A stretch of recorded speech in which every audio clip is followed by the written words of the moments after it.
দেশের আলোচিত সমালোচিত ইসলামিক আলোচক গিয়াসউদ্দিন তাহেরী বিভিন্ন সময় বিতর্কিত বক্তব্যের কারণে আলোচনায় থাকেন তিনি। তবে এবার আলোচনায় আসলেন তাঁর সম্পদের পরিমাণ নিয়ে। কত টাকার মালিক তাহেরী, বিস্তারিত জানাচ্ছেন সাদিয়া সিদ্দিকা।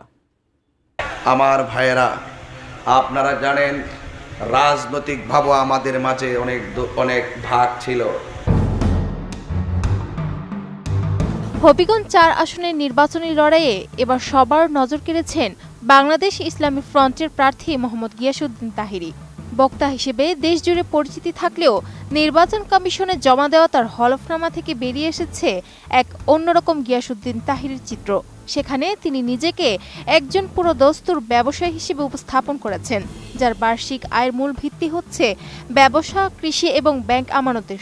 আমাদের সামনে কেউ দাঁড়াতে পারবে না ইনশাআল্লাহ, আমরা আদর্শের লড়াই করব। তবে সব ছাপিয়ে আলোচনা এসেছে তার সম্পদের হিসাব, যেখানে নিজের নামে কোটি টাকার সম্পদ থাকলেও স্ত্রীর ঝুলিতে নেই কোনো স্বর্ণ বা নগদ অর্থ।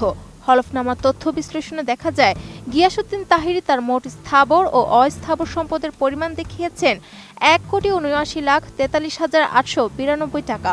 পেশায় ব্যবসায়ী এই প্রার্থীর বার্ষিক আয়ের বড় অংশ আসে ব্যবসা থেকে, যার পরিমাণ ৭,৯১,০০০ টাকা। এছাড়া কৃষি খাত থেকে বছরে ২৬,৪০০ এবং ব্যাংক আমানতের সুদ থেকে তার আয় হয় ২২,৮৯২ টাকা। অস্থাবর সম্পদের তালিকায় তার কাছে নগদ ৪১,২৮৬ টাকা এবং ব্যাংকে জমা ৭,৬৩,৬০৬ টাকা রয়েছে। তবে সবচেয়ে অবাক করা বিষয় হলো তার স্বর্ণের মজুদ। এই আলোচিত বক্তার নিজের নামেই রয়েছে ৩১ ভরি স্বর্ণ, যার বর্তমান মূল্য তিনি দেখিয়েছেন ৬ লাখ টাকা। এছাড়া ৫ লাখ টাকা মূল্যের আসবাবপত্র রয়েছে তার নিজের নামে। সম্পদের এই পাহাড় কেবল তার নিজের নামেই সীমাবদ্ধ। হলফনামা তথ্য অনুযায়ী তাহেরীর স্ত্রী একজন গৃহিণী হলেও তার নামে কোনো নগদ অর্থ, অলংকার কিংবা আসবাবপত্র নেই। এমনকি তার উপর নির্ভরশীল অন্য সদস্যদের নামেও কোনো সম্পদের উল্লেখ করা হয়নি। স্থাবর সম্পত্তির ক্ষেত্রেও দেখা যায় একই চিত্র। তার ১,৬০,৩৯,০০০ টাকা মূল্যের কৃষি জমি থাকলেও স্ত্রীর নামে কোনো জমি বা সম্পত্তি দেখানো হয়নি।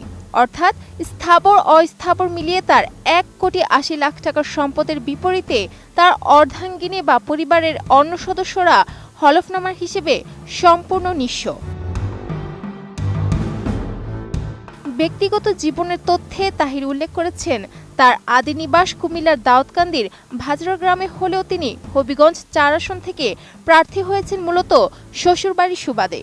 তার শ্বশুরবাড়ি হবিগঞ্জের মাধবপুরে হওয়ায় এই এলাকায় তার জনভিত্তি রয়েছে বলে তিনি মনে করেন। তবে নির্বাচনী এই যাত্রায় তাকে আইনি চ্যালেঞ্জের মুখোমুখিও হতে হচ্ছে।